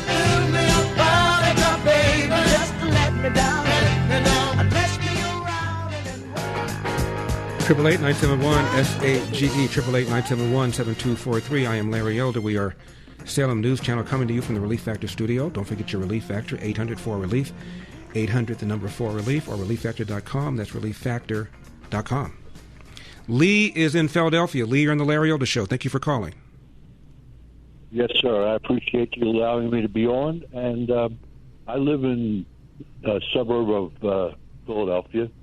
I grew up in a I'm going to call it a Jewish ghetto. There was a synagogue on every corner. It's kind of like gas stations were back then. And I didn't think the world was anything but Jewish. Then I moved farther north, and I found out it wasn't. And then I moved farther north, and then I found out the real thing. When I had children of my own, I found out what anti-Semitism was all about because the kids were picked on all the time in school. They throw pennies on the floor and all this stuff. Mm-hmm. But the main topic that I have is you go to a conservative synagogue, and the rabbi comes out and he does his sermon, and he talks Trump's a buffoon, the Republicans are this, Republicans are that, and they lean so far to the left, I think the place is going to tilt. And it angers me because he has the platform to say exactly what he wants without restrictions, because he's allowed to do that because it's a synagogue. However, I don't have to sit and listen to it, so I usually get up and leave at that point because I get so angry, my blood boils. Why in this time of our life would any sensible Jew go to the left and vote for anybody besides Trump? Or it angers me to the point where I don't know what to do myself. Yeah. I'm 73 years old. I want to do something. It's just that when you tell me about Candace Owens and you're articulating all these people that are college professors that are spouting this puke, I can't. How do we regulate this? How do we go against this? How can we fight this legitimately? I think the answer, Lee, thank you for calling, is to accept the idea that Jews will never be liked, never be loved. Thomas Sowell said, if you want people to start liking you, start failing. You have to recognize there is anti-Semitism. I'm not sure it'll ever go away. It's irrational. It is unfair. We're talking about 0.2% of the world's population. 0.2%. And by the way, they account for almost 20% of those who have won Nobel Prizes.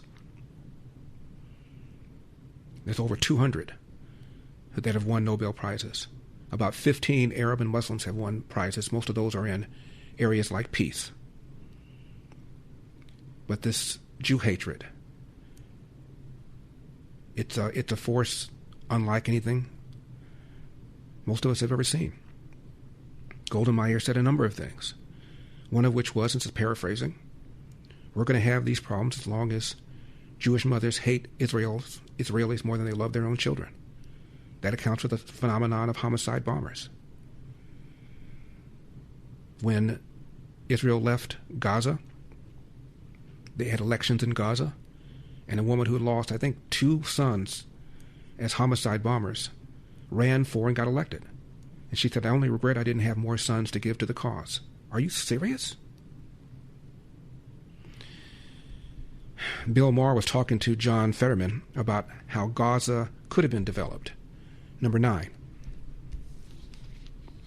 I know you have your problems, John, but I live here in Hollywood. I have to live amongst people, most of whom who think it's cool to wear the kafaya to the Oscars and to say, free Palestine, as if Palestine would be liberated by living under Hamas. By the way, Israel, geniuses educated on TikTok, was liberated in 2005 by Israel. Israel gave it back and said, here, you have your land again, you do something with it, and this is what they did with it. Yeah, I mean... they made it into a fortress, didn't spend it on the people, or turning it into any sort of... It could have been Dubai. I agree. I sat with Bill Clinton. We were campaigning in Harris, and I was like, hey, thanks for your work. And Clinton, he reminds, it's like, yeah, We offered them 96% of the West Bank, and East Jerusalem was the capital. Here you go. For 25 years, they could have rebuilding that into Dubai or whatever that they want. They did not want a two-state solution. Their one-state solution, as you always point out, like from the river to the sea, what's in there? Exactly. I mean, just look at a map. We know where the river is. Look at the map. Look at them. Yeah, as if these kids know what a map is. We're going to talk to what Ken Griffin said about AI in just a second. Now, when it comes to supplements, there are two things that matter most. Does it work? Can you trust it? Both are essential. Many hosts have been taking, present company included, and authentically endorsing Relief Factor for over a decade. That's over 10 years of lending our voices to help you get out of pain, drug-free. Why? Because it works. Plain and simple. The creator of Relief Factor returned home from Vietnam as a combat vet wounded multiple times. He decided to become a doctor simply to help people, to heal them. He created Relief Factor originally to help his patients with pain and do it drug-free. When he saw how well it worked, he decided to make it available to everybody. If pain has been holding you back, maybe it's time you found out why so many people, like me, make Relief Factor part of our daily routine. Try the 3-week quick start. $19.95, less than $1 a day. ReliefFactor.com, ReliefFactor.com, 800-4-RELIEF, 800 the number 4 relief.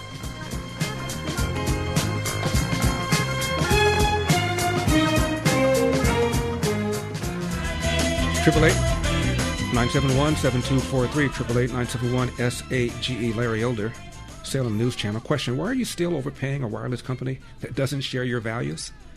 I launched Sage Wireless to fix that. Same nationwide network, plans from just $25 to $60. Keep your phone, keep your number, and get this, a percentage of every bill feeds families through food for the poor. SageWireless.com, that's SageWireless.com. I've been talking for years about the education kids are getting in America, in general, in particular, K through 12 in urban America. 85% of black 8th graders are neither math nor reading proficient. 85% nationwide. So you think about the potential of something like AI to ruin jobs, perform jobs that used to take a long time to do. So not being proficient in math and in reading in an era of AI should frighten everybody.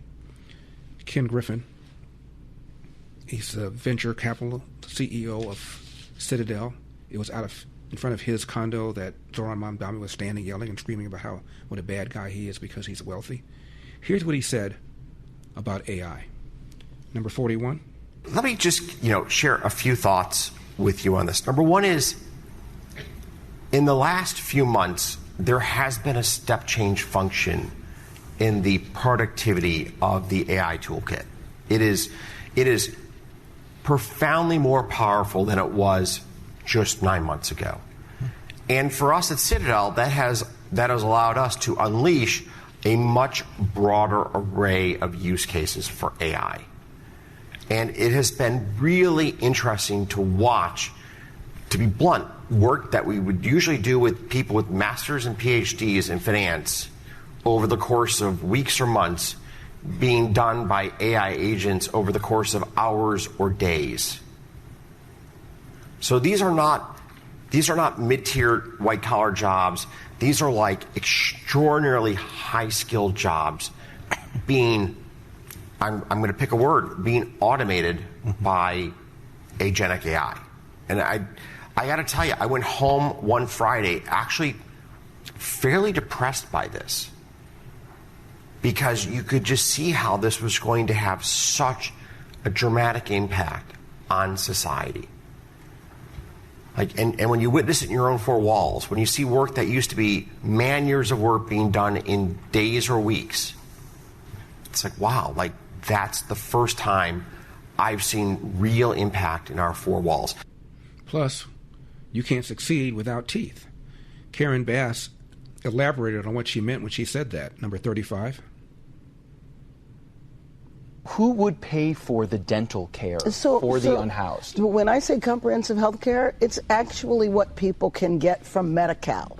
The problem is that the linkage isn't made with the people and the services. So and that would so be that taxpayers? system, well, we already pay for it. It's already paid for. It's the linkage that hasn't happened. The reaction to that, though, was, why isn't the mayor doing more to address the meth use in the first place? What are you doing to address the drug use so we don't have to pay for dental care? And let me just 100%. Let me just tell you that when I came in, we started, even though it is not the city's role to provide health care, it is the county. That was not enough for me. I said we have to provide it ourselves.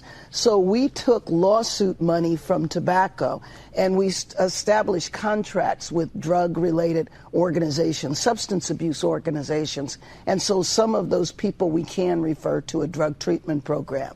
The issue with dental is that you want people to be productive. You want them to have a job. You want them to no longer need public assistance.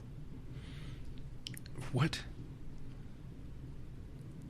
So you came in here and it's not our job to provide health care for them, but we did because we want them to be moved off the street. Then why are they still there? More homelessness than any other state by far. The acting AG says there's a ton of evidence that the 2020 election was rigged, and they're looking at it. Number 38. Well, there's a ton of evidence that the election was rigged. That's not something the DOJ needs to tell you about. There's been evidence about that for many, many years. What I can tell you is that we have multiple investigations going on in Arizona, in Georgia, in Fulton County, Georgia, and that's exactly what we're looking at. By the way, this is very difficult because they're very good.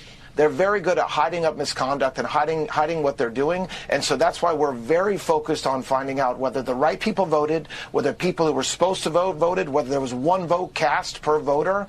And that's what we're doing in multiple states. And I expect, and again, people, you'll say to me, how long is it taking? Why is it taking so long? And the reality, the answer to that is because it takes a lot of work to uncover what happened in 2020. It takes a lot of old, good old-fashioned law enforcement police work, which is what we're doing, and we have great prosecutors working on it as well. And I expect that, and I assure the American people that as soon as we have something to say for it, whether it's charges, whether it's a report, whether it's the results of an investigation, the American people will learn about what we uncovered. Governor Gavin Newsom says Democrats have a contingency plan in the event that the top two finishers in the primary are Republicans. Number 32. We all have agencies. We can shape the future. There's still a lot. Look, I've said this before, so I'll repeat it. I don't anticipate this need to be the case, but there is a break the glass scenario, and there's many people that have a deep understanding of what it would look like if Democrats were locked out, and we're going to do everything to make sure that doesn't happen. I'll leave it at that. We have a contingency plan if it looks like we're going to be locked out. Now, riddle me this. Jamie Raskin, Maryland Democrat, said this about ICE, number 17. But I'm curious, why can ICE not pick up, with its massive resources, why can they not pick up the prisoners while they are still being held? Or right before they're about to be released, or at the point of discharge? Hello? If you're a sanctuary state, that's the problem. They're not letting us do that. Here's Board Czar Tom Homan, number 18. Bottom line is, again, why we're in Minneapolis. If they didn't have the sanctuary policies they had. But do you have evidence that she's a domestic let me finish this, because this is important. Less officers in the community if we were in the jail.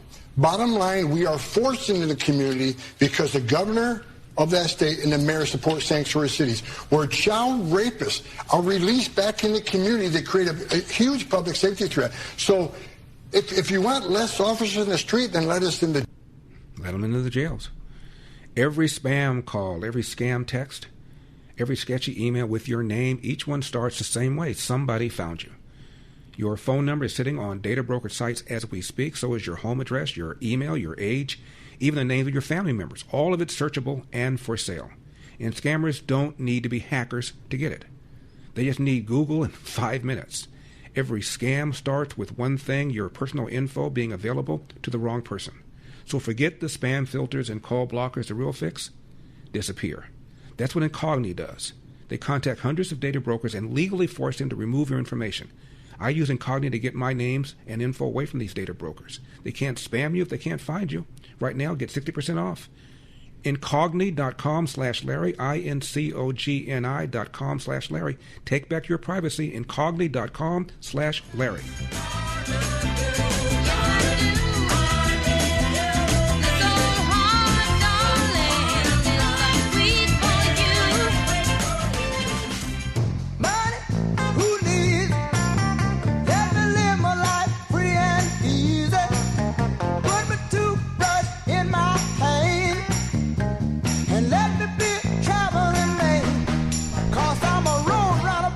Triple 8-971 SAGE 888-971-7243. I am Larry Elder. We are Salem News Channel. Kevin is in Mount Vernon, New York. Kevin, you're on the Larry Elder Show. Thank you so much for calling. Hey, Larry, this is Kevin. You listening? I'm listening. Yes, man. Tell Frank Jeffries I said hello. Pegasus. I will. And I wanted to commend you on what you're doing. I call you the pot stirrer. You know how to use media and to raise issues and get people thinking about things that are sometimes politically incorrect, etc. I'm just calling you to commend you on what you're doing. I watch you. I enjoy your show and encourage you to keep on going, Larry. Well, Kevin, thank you so much for that. I really appreciate it. Frank Jeffries is a high school friend of mine. He and I went to the same college, same law school. And his birthday is April 24. My birthday is April 27. We have other family connections as well. Kevin, thank you so much for that. That's awfully nice of you. Now, that brings us to Kamala Harris, who's probably going to run for president, or at least right now it appears to be the case. She's calling for Democrats to hold a no bad idea brainstorm. What? Number 25? Say, look, this is a moment where there are no bad ideas. A no bad idea brainstorm is what I'd like to call it. And in that no bad ideas brainstorm, we talk about what we need to do and think about doing around the Electoral College. We talk about the idea of Supreme Court reform, which includes expanding the Supreme Court. We invite a conversation about multi-members districts. We talk about, that if we win the Senate, which we should and we will, then the Senate Judiciary Committee should have rules that they put in place so when these people come before as nominees to the Supreme Court and lie, that they are held to account and consequence. Not just that somebody goes on cable news and says they lied, but that there are rules in place to actually penalize people for lying to a Senate Judiciary Committee. That we agree that it is right to have ethics rules for Supreme Court justices. And let's put those in place. Let's talk about statehood for Puerto Rico and D.C. These are the things I think that we've got to do. We've got to neutralize these red states from cheating, including blue states expanding their maps. And all of this, I think, is look, we got to fight fire with fire. These folks are playing to win. We got to play to win. Did you hear any ideas on affordability? Did you hear any ideas on the cost of living? Did you hear any ideas on how to make gas prices cheaper? Rent more affordable? Did you hear anything like that? No, we need to stop these SOBs. As John Fetterman said, our party platform is Trump derangement syndrome. Talk to you tomorrow. God bless. If you love me, it's your own risk. The mic has been dropped. All across America. That's enough. Put down the mic. The Larry Elder Show. Says I'm a road runner, baby. Got to keep on keeping on. Life is a song. And what if your faith could help you hit the high notes? Grammy-nominated and Dove Award-winning artist Torrin Wells invites you into The High Note. It's The High Note. A podcast about real life, real struggles, and a real God who meets you right where you are. With honesty, insight, and encouragement, Torrin tackles the issues you're facing every day and helps you rise above the noise. If you're ready for a fresh perspective on your faith, tune in to The High Note podcast with Torrin Wells. Welcome to The High Note. Available now wherever you get your podcasts.